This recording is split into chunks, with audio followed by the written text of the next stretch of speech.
Hello everybody, it's Mover, cwlemoine, author of the Spectre series and the Alex Shepard series. Welcome back to the Mover Mailbag. If you're new to the channel, this is a feature where I take your questions either via mail, P.O. Box 8594, Mandeville, Louisiana 70470, actual letters, or email, cwlemoine at cwlemoine.com, Instagram at cwlemoine, or Facebook, facebook.com/cwlemoine, or even Twitter, although no one ever sends me anything on Twitter. Today's episode, we've got a few questions I'm going to answer, one of which involving the 737 MAX, but let's get right into it. All right, this first one is an actual letter, and it comes from Cole. And Cole writes, Dear Mover, hey! My name is Cole, and I really love your channel and appreciate all the hard work you put into your videos for our benefit. Just a couple questions for you when you have the time. I'm a junior in high school pursuing a PPL, which is a private pilot's license, and plan to do NROTC, Navy Reserve Officer Training Corps, at the Institute of Technology while trying to earn a BS in aerospace engineering. I hope to fly as a fighter pilot in the Navy afterwards. If it is in your ability to answer, I'm interested in becoming an astronaut as soon as I am qualified to apply. I just could not find the answer to this question anywhere on the internet when I looked. Might seem like a no-brainer with the commitment of service, but I was wondering if I could apply to be an astronaut as soon as I have 1,000 jet hours as PIC. I've noticed, for example, astronauts like the Mercury 7 were classified as military personnel, while astronauts like Armstrong were considered civilian at the time that they were astronauts, all held 1,000 jet hours as PIC. I'm aware there's a good chance the answer is no, but I'm just eager to know the very second I'm able to apply. My other question is if a fighter pilot, or any military pilot for that matter, is shot down or loses their aircraft over enemy territory while in combat, what are some of the procedures that you or the rest of the military involved are trained to follow? Thanks for everything. Make them tell you no. Cole. All right, so your questions. Well, that's awesome that you're doing the Navy ROTC. That's going to be a great pathway. You know, we talked about this before. You know, I think it's great to have a long-term goal, but, you know, it's near rocks, far rocks. So near rocks, go to Navy ROTC, get your fighter slot, do well, even near rocks, do well in ROTC, then get your pilot slot, do well in pilot training, and then get a fighter slot. I think, so this is outside of my area of expertise, so I do not know the answer to this, but I believe on the military side, you'd have to go through test pilot school in order to be qualified for that. I don't know if they're currently doing that, so that's outside of my area of expertise, but if you wanted to, there's actually another question here in a little bit. We'll talk a little bit about test pilot school, but otherwise, to be qualified on the civilian side, you'll have to apply through NASA, or now there's civilian stuff. There's the SpaceX program and all that you can do, so there's a lot of good opportunities there. To your second question, when you are in pilot training, in the pipeline, so you finish pilot training, in between schools, you'll go to what's called SERE, Survival, Evasion, Resistance, and Escape. They will teach you everything you've ever wanted to know and more about how to survive, evade, resist, and escape in enemy territory. And I'm not going to go into that on this video because most of that stuff's classified, but just know that you'll get all the training you need and you'll do well. It's just one of those things you have to do, and it'll be fine. All right, next question. This is a big letter, and this comes from Andrew. Andrew says, Dear cwlemoine, I came across your channel a few months ago and I just wanted to say that your message is amazing. I wish I had heard what you have to say about making them tell you no much earlier in my life or career. I had wanted to be a fighter pilot since I was a child, but like several things you bring up, I self-eliminated. My folks kept telling me that pilots had to be exceptional at math. As it happened, I was not that great with math until later in high school when I had a teacher that finally made it click. But by that time, I'd already given up hope. You would think my father, of all people, would have had access to the truth. Being an Air Force maintenance officer, he could just talk to any number of pilots, specifically F-15 pilots when we were stationed in Bitburg, Germany. Heck, one of my swim coaches was an F-15 pilot. Thinking about it now, why the heck didn't I ask him? So that was out, and during college I enlisted in the Vermont Army National Guard. After a deployment, I thought about trying for active duty rotary slot, but as a backup I applied to my current police department. I dropped my warrant officer flight package. After a few months I got word back that the VT Army National Guard did not want me to be released to active duty. I just figured that was that and moved on. I have no idea who said no, and knowing now I should have fought it all the way up to the TAG, which is the top general in the guard there. That left a bitter taste, and with only 8 months until I ETS'd, I did not re-enlist, so they lost a soldier either way. Life moves on, but I became a police officer. I had to move across the country to New Mexico, but I've built myself a nice little career and still have a passion to fly. General aviation is a little out of my price range for the time being, but I stumbled on the DCS this past January, which is how I found your channel, searching all kinds of aviation videos on YouTube, and it scratches the itch quite well. I've had great fun trying to take it as seriously as I can, learning procedures and whatnot of the F-18. Your message should be spread across far and wide. It not only applies to folks who want to become fighter pilots, but anything where you may have to deal with adversity. For that, my hat is off to you for trying. Thank you again for what you're accomplishing and have accomplished in your endeavors. As a 10-year officer and newly promoted sergeant, I will echo what I can to younger crop of guys that will be under my supervision. Thank you, Andrew. P.S. I signed up for the Folds of Honor fly-off. I have no doubts I'll be eliminated in the first or second bout, but the $20 is going to a good cause. P.S.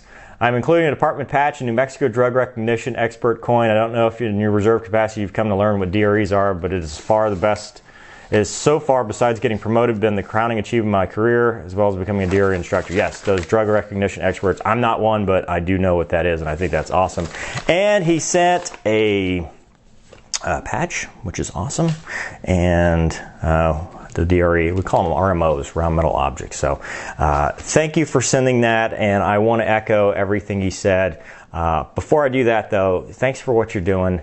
You know, it's not flying, but I think that the law enforcement side of what I do is every bit as important as the fighter pilot side, and I believe that we don't appreciate our law enforcement enough, and it's a hard time to be a cop right now. But thank you for what you do, and please be safe. It's just, you know, every traffic stop, every time you're going to a call for service, you know, it could be a life and death situation. So just be safe out there, and know that, you know, we do support you. But thanks for the letter, and it's absolutely correct. You have to make them tell you no. You have to keep pressing. You are the only one that cares about your story, and no one else will push that for you. You have to. In fact, a friend of mine reminded me of that the other day when I was talking about what I'm going to do next as far as flying goes, military side. And you know, you have to be your own advocate, and you have to be the one that pushes it, because at the end of the day, it's your story. You're going to be the one that either has the awesome story to tell about how you flew fighters and you flew helicopters or flew something cool in the military, or you know, you'll be that person that said, well, I could have been a fighter pilot, but, and no one wants to have that story. Just keep pushing until absolutely there's not a single ounce of doubt that you did everything you could to make it happen. So that's what we mean by make them tell you no.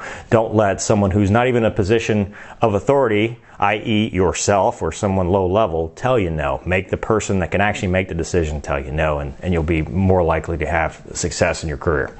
This comes from an Instagram user. Hope you're enjoying your ZR1, man. I work at the plant, so thanks for buying one. It's very much appreciated. Yours is one of the very last built, 16 from the end to be exact. That's awesome. That's really cool. I mean, how small of a world is this? You know, I do the video, and it turns out, you know, one of the fans, somebody watching this channel or watching, you know, the Instagram actually realize that, hey, that's one of the cars built. And yeah, 16 from the last. So, you know, mine's 2879, and I think 2895 was the absolute last ZR1 ever made, and mine was the last blue one. So I've got that going for me. Thank you for that message, and thank you for the cars that you've built. I really, you know, I took a lot of heat for the C8 video, and there are things I don't like about it, but make no mistake, I love the Corvette, you know, and I love the C8. I bought the ZR1 because I love that car, and because, you know, it's the last of the manual transmission, front mid engine cars. So it's not that I don't like the C8, it's just this is my stake in the ground, and this is the car that, you know, I really wanted and was my dream car. So,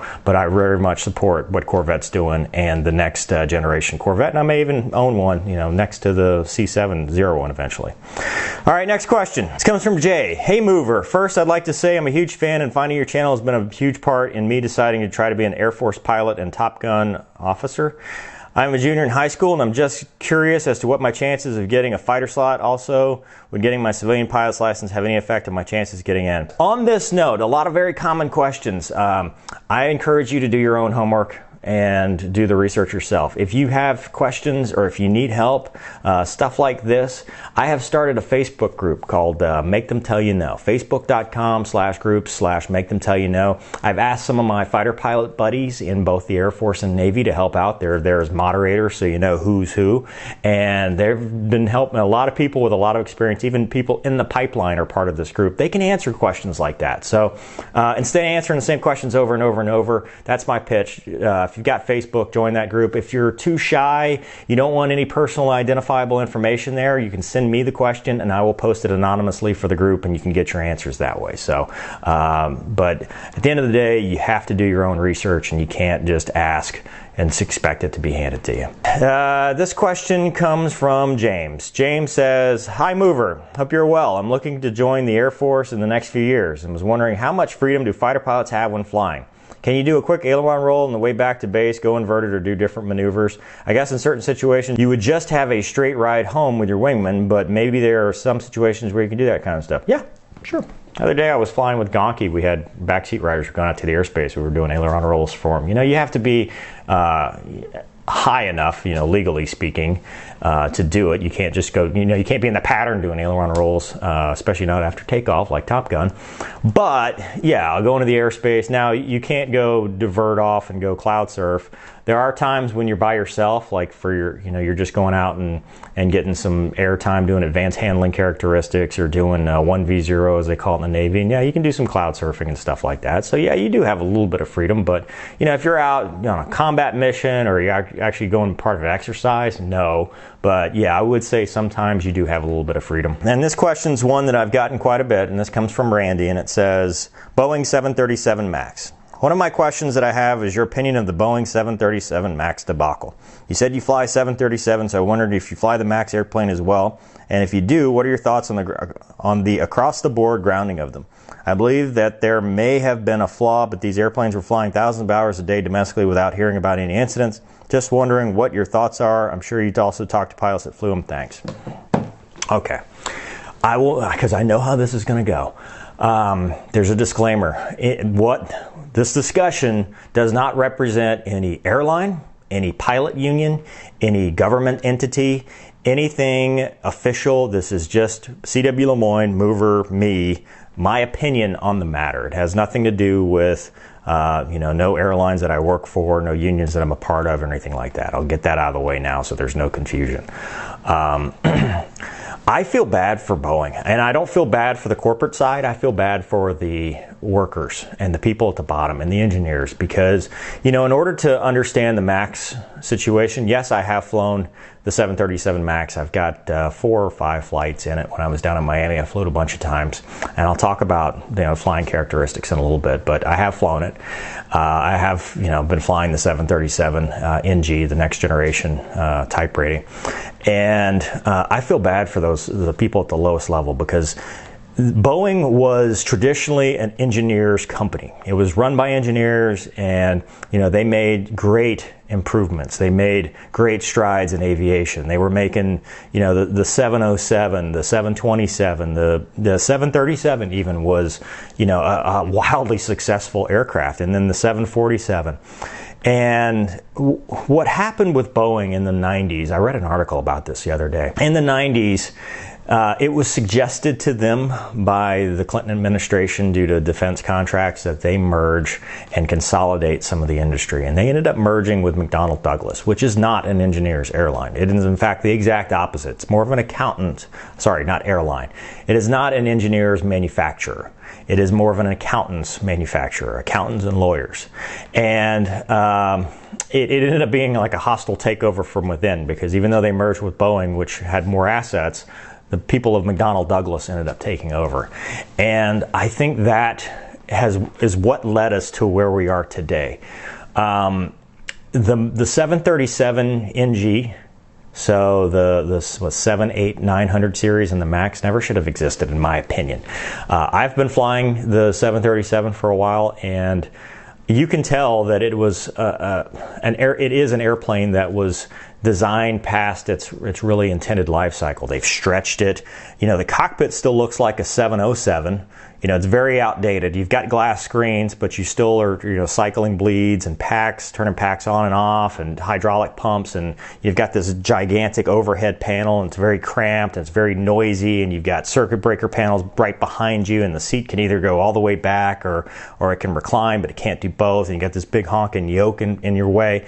And it's because they've Part of it's because of Southwest and not wanting to have a new type rating because they built their entire operation around this aircraft. And part of it's just because they stopped building the 757 and they didn't want to do it. They didn't have a clean sheet design. So they kept taking the 737 and trying to put it into a mission that it really never was intended to have. And instead of having a total revamped cockpit, in order to keep a common type rating for certification purposes, they just kept basically stuffing screens here, adding features here, so that there was no additional training for pilots. And that is something that engineers don't think of. That's something that corporate nerds think of. This is to cut costs because obviously Southwest doesn't want to have to do type ratings, and no airline really does. It's not just Southwest, but no airline really does.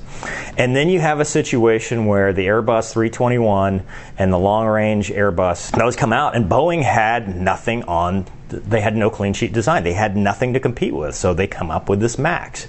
And the problem with the MAX was that because they were, they basically put bigger engines on it, more efficient, the LEAP engines, and they raised the gear. And the engines changed the stall characteristics. So whereas we were used to a certain behavior when the aircraft would stall, it changed just enough, so they put in the MCAS system. And the MCAS system was supposed to make it to where a pilot didn't need more training, because basically it would behave the same for stalling an NG or stalling the MAX, because they didn't want to have a new type rating, because again, it goes back to cost. They didn't want to radically redesign the aircraft such that the FAA would go, well, wait a minute, that's a whole new type rating. You're going to have to pay, or the airlines are going to have to pay for training. Well, the airlines aren't going to want to buy an aircraft where they have to do that. So they put this system in and didn't have the redundancies necessary to field it. Now, my airline bought both AOA probes, so we actually have that. I fly with AOA even on the NG. I've got AOA probes I use all the time because I like to cross-check it because I'm a fighter guy, and I know how to fly AOA, and most pilots do. Having said that, when we were converted to the MAX, I didn't know anything about the MCAS. Our conversion was basically a couple iPad lessons and with some self-study, and then when we went to recurrent training, we got some more in-depth academics from instructors and stuff, but none of it involved the MCAS. I have flown the MAX, and as an aircraft that flies, I think it's better than the actual NG. I think it flies better, it's smoother, it's easier to land, it's quieter. The engines take a little bit longer to spool up, but when they're hot. But in general, I thought it was a better aircraft. As far as overall, I'm not a big fan of the 737 just because it's not a very pilot friendly. It flies great, both of them fly great, but as far as comfort goes and doing long haul stuff, I just think it's an aircraft that wasn't designed to do what it's doing now. The MAX was better. It fixed a lot of problems. Now, it didn't give you any more cockpit room, and you're still doing 1950s, cycling bleeds, turning hides off, all that stuff that, overhead panel stuff that 707 pilots did back in the 50s, which Airbus pilots do not, nor do 777 pilots, nor do 78 pilots. They just hit the button, everything comes on, and it's good to go. Or even the 75. No other aircraft does this because this is a holdover of the 1950s and 60s because they just kept extending the life cycle instead of doing a new design. The screens are much better in the 737 MAX. It's bigger. You've got digital displays. Everything. It's an improved aircraft. Now, the problem though is they didn't tell us. Now, let's talk about safety of this aircraft. It's very tragic what happened in Ethiopia and the Lion Air crash. Do I think that is a threat? Do I feel unsafe in the MAX? No. We have been trained in runaway stab trim, runaway trim situations. We have been trained as pilots. Even to this day, when the aircraft does something I'm not expecting, the first thing I do is click off the autopilot, and we're trained to click off the autopilot. And if that doesn't work, we know where the cutoff switches are. So I do think some of it is training. I do think that, if you get a very experienced, very trained air crew, it's hard. You can't Monday morning quarterback it because, I go with the any given Sunday approach. Anything is possible. Anything could have happened. It's very tough, especially with fatalities involved. It's very tough to question them. But I do believe that when we were operating the MAX and when we go back to operating the MAX, that we will still maintain our safety record, and that if something were to happen, I think we can deal with it because of our training. I firmly believe that. While I think Boeing should get in a lot of trouble for what has happened and that they kind of deserve some of this heat, I don't believe it's an unsafe aircraft, and I don't believe that when it goes back to flying that we're going to have any issues flying it. I just, as a pilot, I just don't think so. I think that we can overcome it, and that I think once it goes back to flying, that what's going to end up happening is they're probably either going to change the type rating or put us in sims, and it's going to be a while before it comes back. But I think the FAA will have so much scrutiny on it that there's no way that anything like that will happen again. Just knock on wood, I don't think so. But at the end of the day, I think we were safe when we were operating it, and we will be safe when we go back to operating it, and I think that's the important thing. Now, the corporate level of Boeing probably needs there's got to be some changes.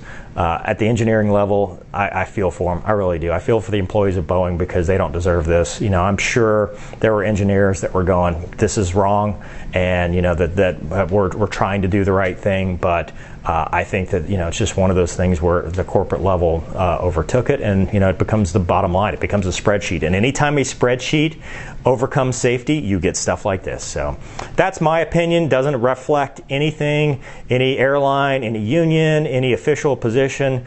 I think I firmly believe in the professionalism and the training of our airline pilots in the United States, and even our European friends and other places. The training is there, the experience is there. I think that it's very tragic what happened, but I think that going forward, I don't think it's going to happen again, and that's my hope and that's my belief. So, hope that answers the question. Hope that's not too controversial, but that's just what I think on it. Let's do one more. This comes from Josh, and Josh says, "Hello, CW Lemoine. I'll keep this short and sweet. Can AF Reserve A&G pilots go to test pilot school, or is this option only for active duty pilots? Thank you in advance, Josh." Yes, you can. I've looked into it. I've been interested in it. The problem, make sure when you do this, I don't know anybody that's actually done this from the reserve side, but I know there are slots available for, there's even for reservists or guard. There are even civilian slots available. If you can go as a civilian if your company or whatever has a need for you to do so. Be very careful, and this is why I never did it, and I wish I had, because it's something that very much interested me. You need to have the hard sciences. You need to have the physics, the math, any kind of science background, science, math, engineering background from college to go do it. It's very math intensive, and it's very higher level math intensive, and I didn't have that as a business law major, so I am not and will not be qualified. And at this point, it just, the odds of me getting in plus doing the course is just, not something I would ever be able to do. And I know, don't tell me, make them tell you no, because I'd actually have to go to college or go back to school to get it, and it's at this point, sometimes you have to weigh what's worth and what's not. But yes, to answer your question, you absolutely can. You can do it. You can go through the reserves. You can also go be a Thunderbird too. We had a Thunderbird pilot from the Makos that he went to become a Thunderbird. They put you on orders for X amount of time while you're a Thunderbird. But yeah, you can actually be a Thunderbird while you're a reservist. So you got a lot of options in the reserves. It's really it's no longer the best kept secret because I'm trying to tell people about it, but it's definitely a great option, a great way to serve your country with maximum flexibility. So that's it for today's episode of the Mover Mailbag. Hope you enjoyed it. If you want to send me a question or a comment or a nice thing or whatever, P.O. Box 8594, Mandeville, Louisiana 70470 for mail. cwlemoine at cwlemoine.com, or you can find me on Facebook, facebook.com/cwlemoine, or Instagram at cwlemoine, or Twitter at cwlemoine. And if you're looking for advice, you want to talk to some fighter pilots, you want to talk to some real pilots, it's not just fighter pilots. We do civilian aviation too, because we've got some airline pilots, and we've even got a crop duster. But if you want to talk flying, you want some advice beyond just simple stuff, we always tell you, make sure you've already researched it and you know the answer, and you're asking something that's actually new or you've searched or whatever. But Facebook.com Facebook.com/groups/make-them-tell-you-no, and that will you can request to join. We'll approve you, and then, like I said, if you want to ask it in public, you can. It's a closed group. It's a private group. No one can see it who's not in the group, or you can send me a message or one of the moderators, and we'll put that on there for you. So, hope you enjoyed today's episode. Thanks for watching. We'll see you next time. Excuse me. Oh, no. Oh! Meant a lot of that.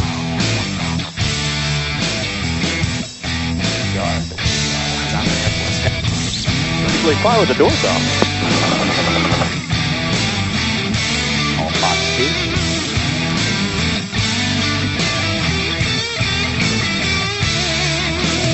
Don't be a douche. That's rule number 1. Make them tell you no.